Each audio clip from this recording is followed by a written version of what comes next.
Posted every Friday. See them corn emojis, then you know a nigga wise. I'm a jaded Gemini.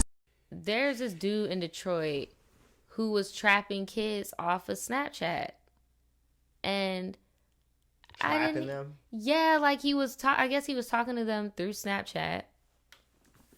And he got them to their house and he like freaking assaulted them. Like, nigga. This is a grown ass man. Switch up your routine with Wawa's delicious. Not Wawa. I'm just. This Roseville man is accused of using sexual conversations on Snapchat to lure 14-year-old girls to his home and then raping them. This is Nicholas Mariani. The 20-year-old is facing a long list of charges. This is a lot to break down, so we want to send things out to Rod Maloney for a closer look at this troubling story. Rod? Yeah, hi, Rhonda. This thing has Rod, spiraled into a much larger case than it originally was. It was a local case in Roseville, and that's the mugshot that you see there because the federal government doesn't give out mugshots. But here is the indictment that was put out today. And so the reason for this indictment is because of the other case, allegedly, that the police passed over to the feds, and now the feds have gone ahead and made some charges. So let's take a look at the charges that are on the federal indictment.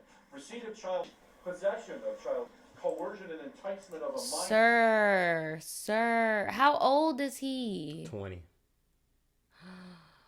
Yeah, bro, you had like 3 years to get this out of your system, bro. Wow. No, you're in them, dog. Yeah, you're us, bro. What the? Because that's why I was like, Snapchat? This dude, you know he been doing that because he probably been doing this same thing for years, bro. Definitely, he's probably been doing this for years. That's probably why they passed it to the federal. Oh my god!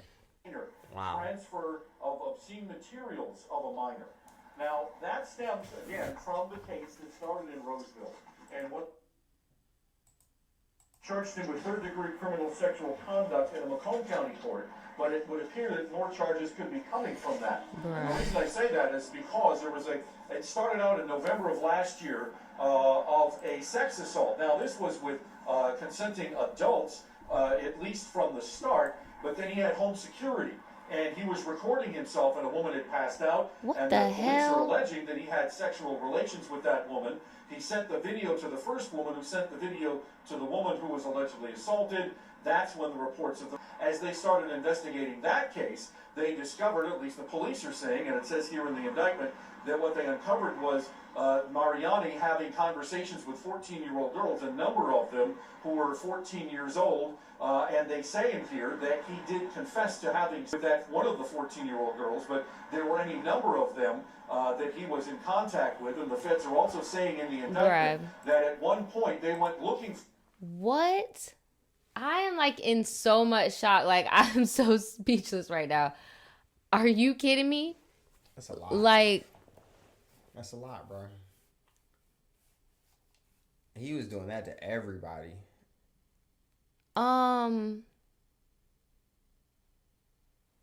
too much. I need a drink. Jesus.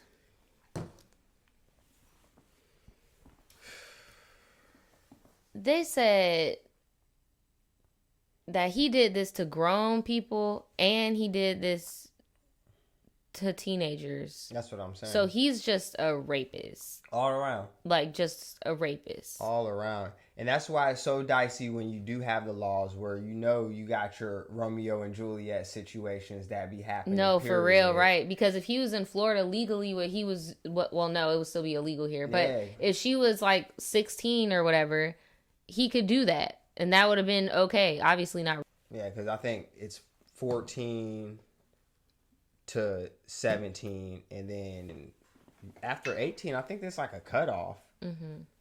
So it would have been allowed. But just constantly with surveillance in your house.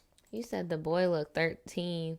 He looks like a school shooter. I feel like that's how he intentionally made that's how himself he gets look. their ass, right? For sure.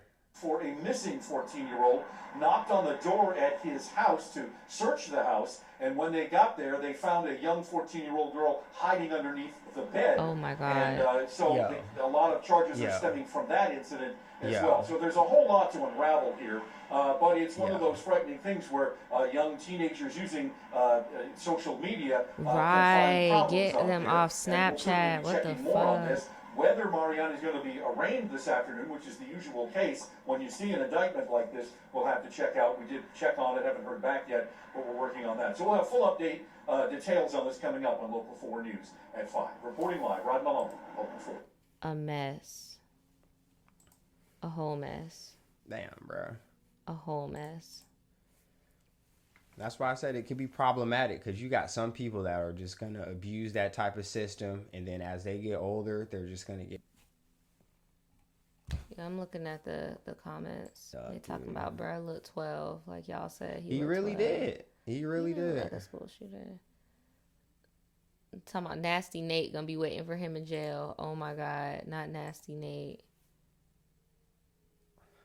Wow. Oh my God, Nasty Nate. Bruh, that's freaking crazy. I don't even care about the update, honestly. I don't even want to know. This dude is sick. He is so sick. In better news, one of these freaking creeps actually got caught, and they have like a $1.5 million bond. $1.5 million. $1.5 million. I don't know if you guys seen this video. It's been going kind of viral everywhere. Like in every social media I've been on, I've seen this video. And it's basically this dude trying to snatch this girl up, and she fights back and she gets away. Apparently she did like she said she watched Law and Order. Yeah, she watched on Law and Order. Morning America or something, and she rubbed some goo on him. Yeah. That little slime that them kids be having. Yeah, the little goose slime. It's a freaking mess. Can't It got the believe that boy 20 DNA. doing that. Right, you are 20 years old and you're that perverse and just like You had a lot of time to get, bro. So I'm like, does he work? Like, bro, you just over here scheming and scheming and scheming. You're wildin'. Just wildin'. Trying to kidnap a little girl from her bus stop yesterday, facing a judge for the first time. Jared Stanga's bond set at more than $1 million in that Escambia County courtroom. The frightening incident in West Pensacola caught on surveillance video. The little girl is grabbed, but is able to fight off her attacker, then run away. Michael Ward was in that courtroom today. He's live now in Pensacola with of course, the judge Pensacola. had anything else to say when he set that bond. Yeah, the judge looking at what she considered to be an abundance of evidence before setting Jared Stanga's bond at $1.5 million. Today, a new look at Stanga after that disturbing video yesterday of what police believe to be his try at kidnapping a little girl. 30-year-old Jared Stanga stoic in court this afternoon, charged with this attempted abduction that was caught on video as an 11-year-old girl waited for her. A judge setting Stanga's bond at $1.5 million. The defense revealing Stanga's lived in Escambia County for 14 years and has a 2-year-old child. Police arrested him yesterday at his home. They found Stanga had tried to repaint his van. The victim, who police Not you got a did van. the right thing and fought. That's Maybe not a the van, reason that's why a Dodge today Journey. is said to be doing okay. That's why they can never find people, because they can never identify The judge vehicles. also ordered Stanga be placed on a monitor, and if he makes bond, he cannot have any unsupervised contact with children. His next court date scheduled for June 10th. Live in Pensacola, Michael. See, and this is a whole different type of level. This is an 11-year-old. This dude's just trying to snatch off the street. Right, and you have in a broad daylight. I'm like, dude, y'all need to excavate dude's yard. No, seriously. Because where you say you had a kid at home, where were you about to take? Where were you going to put that? Right, where were you going to put her? That is so scary to think about. He was acting like he was playing Pokemon Go out here, trying to catch Pikachu in the wild. What the? The scary thing about it is like that camera was always going to be there. So it's like we were either gonna see like little girl got abducted, and you know that would have been all over the news, Amber Alert, everywhere. But instead, she got away. Like that's crazy. We slipped into the good reality. I think it was like a security camera, because somebody in the chat was like, "Who was filming that?" I think it was a security camera because they got it from different angles. Definitely been shaken. Yeah, it would have been shaken because that's crazy. Imagine seeing a grown ass man tussling in the dirt trying to kidnap a girl, like activity that is not allowed, and it's because the environment, because of the turtles, because they lay their eggs on the beach, and then y'all seen the movies, like the turtles literally have to fight to get back to the freaking water, and then here you go with your damn 4-wheeler crushing them and their chances. Bro, that's so. Oh I'm just thinking about their mentality when they were doing it. They must have been they were probably listening to 21 Savage or some shit. I can't stand their asses, man. They probably weren't thinking about anything.